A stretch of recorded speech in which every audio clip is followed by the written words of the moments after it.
नमस्कार। बात को समझो में एक बार फिर आप सभी का स्वागत है। और एक बात को समझो बहुत कम अंतराल में करने की आवश्यकता इसलिए पड़ी, कुछ दिनों पहले ही मैं आपसे मुखातिब था। मैं ये बात कर रहा था कि प्रधानमंत्री मोदी ने हम सभी से ये अपील क्यों की कि हम विदेशी मुद्रा को बचाएं, लेकिन एक बयान ऐसा आ गया कि मुझे लगा कि इस मामले में भी बात को समझने और समझाने की ज़रूरत है, ख़ास तौर पर तब जब ये उस काम से जुड़ा हो, उस जुनून से जुड़ा हो जिसको पत्रकारिता कहते हैं और जिसको मैं पिछले 30 साल से लगातार जी रहा हूँ।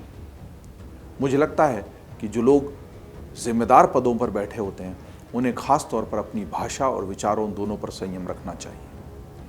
हम लोग जब सार्वजनिक जीवन में होते हैं, बड़े पदों पर होते हैं, जिम्मेदार पदों पर होते हैं, तो दुनिया हमें देख सुन रही होती है। हमारा हर वाक्य, हर लफ्ज़ महत्वपूर्ण हो जाता है, वो दूर तक और देर तक गूंजता है। और कभी ऐसी बात अगर आ जाती है जिससे लोग अपने आप को सीधे सीधे जोड़ नहीं पाते हैं, तो निश्चित तौर पर उसका विरोध होता है। और इसीलिए मैं इस बात को समझो को शुरू करूँगा इस वाक्य के साथ कि ऑब्जेक्शन माय लॉर्ड। जी हाँ, जब न्यायालय में कार्रवाई चलती है और कोई बात से हम असहमत होते हैं, विरोधी पक्ष के वकील कुछ कह रहे होते हैं या हमें आपत्ति दर्ज करानी होती है, तो हम जो न्यायाधीश होते हैं, जो न्याय की कुर्सी पर बैठे होते हैं, उनसे ऑब्जेक्शन माय लॉर्ड कहते हैं और आपत्ति दर्ज कराते हैं। लेकिन यहाँ मेरी आपत्ति सीधे सीधे माय लॉर्ड यानी भगवान के स्वरूप में बैठे न्याय के उन देवता से ही है जिनको हम न्यायाधीश कहते हैं। और यहाँ तो मामला सर्वोच्च न्यायालय यानी देश की सबसे बड़ी अदालत के जो मुख्य न्यायाधीश हैं उनका है। सबसे पहले हम ये समझ लेते हैं कि पूरा मामला क्या है, बात को समझते हैं और समझाते हैं, फिर आपको समझ में आए कि ये ऑब्जेक्शन, ये आपत्ति मैं दर्ज करा क्यों रहा हूँ। बात को समझो में आज बात देश के मुख्य न्यायाधीश के उस बयान की जिसकी चर्चा वैसे भी आपने सोशल मीडिया या अन्य माध्यमों से सुनी होगी। सबसे पहले समझते हैं कि जो CJI यानी सर्वोच्च न्यायालय के मुख्य न्यायाधीश है, उन्होंने क्या कहा है। भारत के मुख्य न्यायाधीश सूर्यकांत ने एक मामले की सुनवाई के दौरान कहा कि कुछ बेरोजगार युवा कॉकरोच की तरह होते हैं, जिन्हें न तो कोई नौकरी मिलती है न पेशे में कोई जगह है। उनमें से कुछ आगे चलकर मीडिया, सोशल मीडिया और RTI कार्यकर्ता बन जाते हैं और फिर व्यवस्था पर हमला करने लगते हैं। देखिए, बड़ी अजीब सी टिप्पणी है। संदर्भ कुछ अलग हो सकता है, लेकिन जब आप मीडिया, सोशल मीडिया और RTI कार्यकर्ताओं या वकीलों पर सीधे टिप्पणी करते हैं जिसमें आपका खुद का भी पेशा शामिल है, तो मामला गंभीर हो जाता है। ये भी समझते हैं कि आखिर CJI ने इस तरह की टिप्पणी क्यों की। दरअसल CJI जस्टिस सूर्यकांत और जस्टिस जॉय माल्या बागची की पीठ एक वकील की याचिका पर सुनवाई कर रही थी जिसमें वरिष्ठ अधिवक्ता का दर्जा दिए जाने की मांग की गई थी उस वकील द्वारा। सुनवाई के दौरान पीठ ने याचिकाकर्ता वकील के पेशेवर आचरण को लेकर कड़ी नाराजगी जताई। पीठ ने कहा कि पूरी दुनिया वरिष्ठ अधिवक्ता बनने के योग्य हो सकती है, लेकिन कम से कम आप इसके हकदार नहीं हैं। मतलब वहीं पर उनकी एक तरह से इंसल्ट कर दी, अपमान भी किया कि कोई भी बन सकता है लेकिन आप तो वरिष्ठ अधिवक्ता नहीं बन सकते, जिसकी मांग वो वकील कर रहे थे। वरिष्ठ अधिवक्ता का दर्जा किसी के पीछे भागने की चीज़ नहीं, बल्कि सम्मान स्वरूप प्रदान किया जाता है। CJI ने कहा कि यदि दिल्ली हाई कोर्ट याचिकाकर्ता को वरिष्ठ अधिवक्ता का दर्जा देता है तो सुप्रीम कोर्ट उसके पेशेवर आचरण को देखते हुए उसे निरस्त कर देगा। मतलब इस हद तक दोनों नाराज़ हुए उनके इस याचिका से कि आप वरिष्ठ अधिवक्ता हैं तो वरिष्ठ अधिवक्ता कोई ऐसा वो नहीं है कि आपको मिल जाए, वो सम्मानपूर्वक अर्जित किया जाता है। बात ठीक है, ये संदर्भ अपने आप में अलग है, लेकिन ऐसी टिप्पणी करते वक्त वकीलों की डिग्री पर भी कोर्ट ने जब सवाल उठा दिए, मीडिया को भी उसमें लपेट लिया, तो फिर मामला चर्चा का विषय भी बन गया और गंभीर भी हो गया। याचिका की सुनवाई के दौरान पीठ ने यह भी कहा कि वह कई ऐसे लोगों की डिग्रियों की जांच CBI से कराने पर विचार करना चाहती है जो काला कोट पहनकर वकालत कर रहे हैं, क्योंकि उनकी डिग्रियों की प्रामाणिकता पर गंभीर संदेह है। देखिए, वो वकीलों की डिग्री पर ही संदेह उठा रहे हैं और कह रहे CBI से जांच होनी चाहिए। पीठ ने यह भी कहा कि बार काउंसिल ऑफ इंडिया कोई कार्रवाई नहीं करेगी क्योंकि उन्हें वोटों की ज़रूरत होती है। अंत में वकील ने कोर्ट से माफ़ी मांगी और अर्जी वापस लेने की अनुमति मांगी, जिसे पीठ ने स्वीकार कर लिया। तो ये पूरा मामला ये था कि एक वकील ने कहा कि उसे वरिष्ठ अधिवक्ता का दर्जा दिया जाए।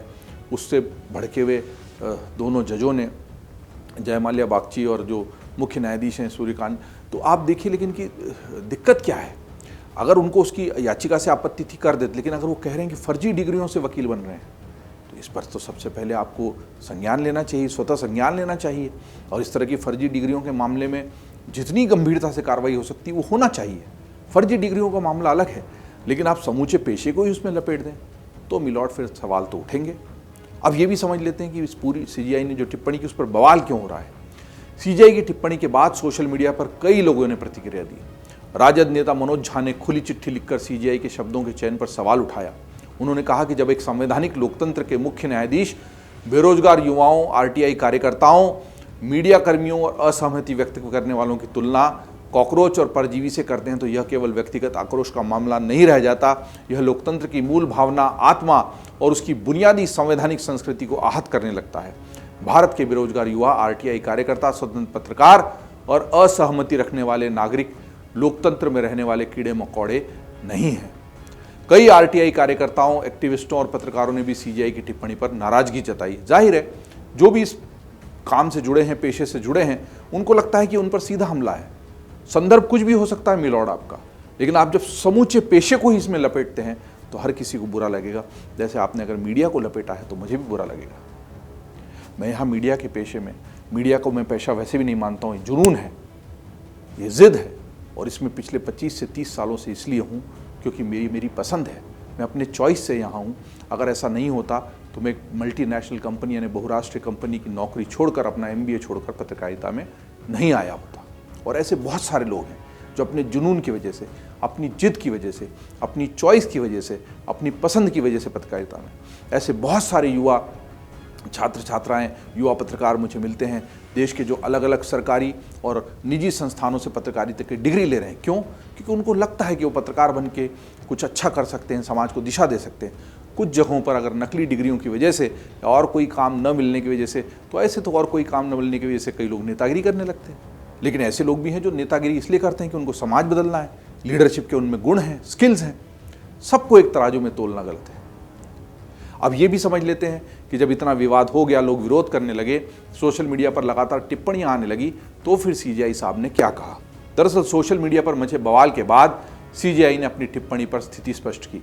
उन्होंने कहा, मुझे यह पढ़कर बेहद दुख हुआ कि कैसे मीडिया के एक वर्ग ने कल एक मामले की सुनवाई के दौरान की गई मेरी मौखिक टिप्पणियों को गलत तरीके से पेश किया है। मैंने विशेष रूप से उन लोगों की आलोचना की थी जो फर्जी और जाली डिग्रियों के सहारे वकालत जैसे क्षेत्रों में घुस आए हैं।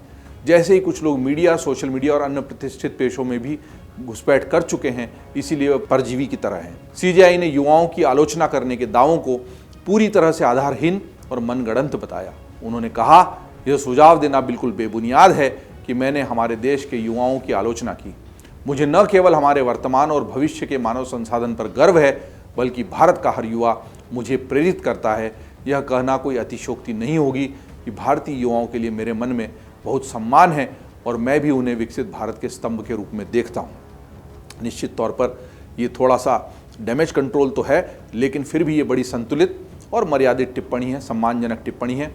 हो सकता है सचमुच उनका कोई खराब इरादा नहीं रहा हो अपनी टिप्पणी करते वक्त, लेकिन फिर भी अगर वो समूचे युवाओं को, सभी बेरोजगारों को, सभी मीडिया, सोशल मीडिया में बड़े बड़े लोग जो अच्छी डिग्रियां लेकर बैठे हैं, वो जा रहे हैं और करोड़ों रुपए कमा रहे हैं, तो अगर लोगों को लगता है कि वो एक सामान्य नौकरी करके 10 से 8 बजे तक किसी दफ्तर में बैठे रहने की बजाय, भीड़ का हिस्सा होने के बजाय अपनी प्रतिभा के दम पर कोई अलग सोशल मीडिया अकाउंट बनाते हैं, उनकी बात ज़्यादा लाखों करोड़ों लोगों तक पहुंचती है, और चूंकि उनकी बात लाखों करोड़ लोगों तक पहुंचती है, वो उसको पसंद करते हैं, एंगेज होते हैं, तो उनको पैसा मिलता है।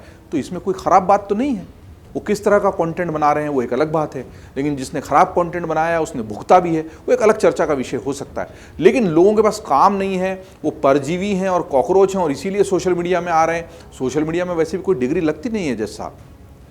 सोशल मीडिया कोई डिग्री के आधार पर नहीं बनाने लगता है लोग वीडियो, वो तो ऐसे ही अपने शौक से, अपने स्किल से, अपने हुनर से बनाता है। जिसका वीडियो ज़्यादा देखा जाता है उसका वीडियो ज़्यादा चलता है, वो ज़्यादा पैसे कमा लेता है। और वहाँ भी कई बार ये होता है कि अच्छा वीडियो बनने के बाद नहीं चलता, नहीं पैसे मिल पाते लोगों, वो अलग मुद्दा है।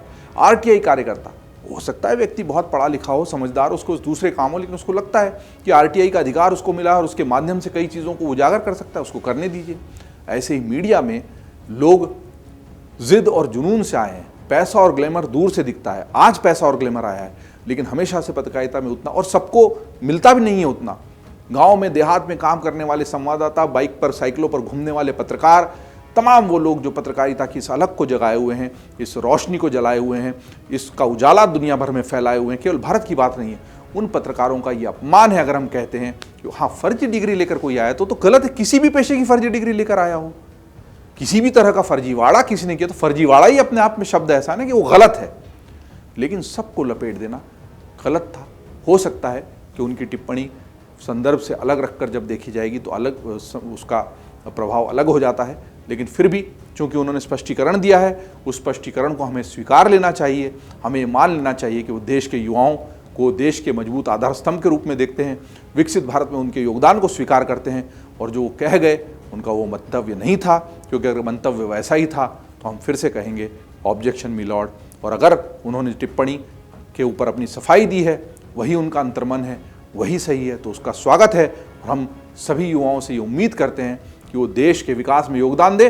और हाँ जज साहब, ये निवेदन ज़रूर है कि अगर फर्जीवाड़ा डिग्रियों को लेकर चल रहा है तो सबसे पहले स्वतः संज्ञान लेकर कोशिश कीजिए कि ये डिग्रियों का फर्जीवाड़ा बंद हो जाए। बात को समझने और समझाने का यह सिलसिला जारी रहेगा। आप देखते रहिए अमर उजाला। अगर आप ये वीडियो YouTube पर देख रहे हैं तो हमारे चैनल को सब्सक्राइब कर बेल आइकन दबाएं, और Facebook पर देख रहे हैं तो हमारे पेज को लाइक करें।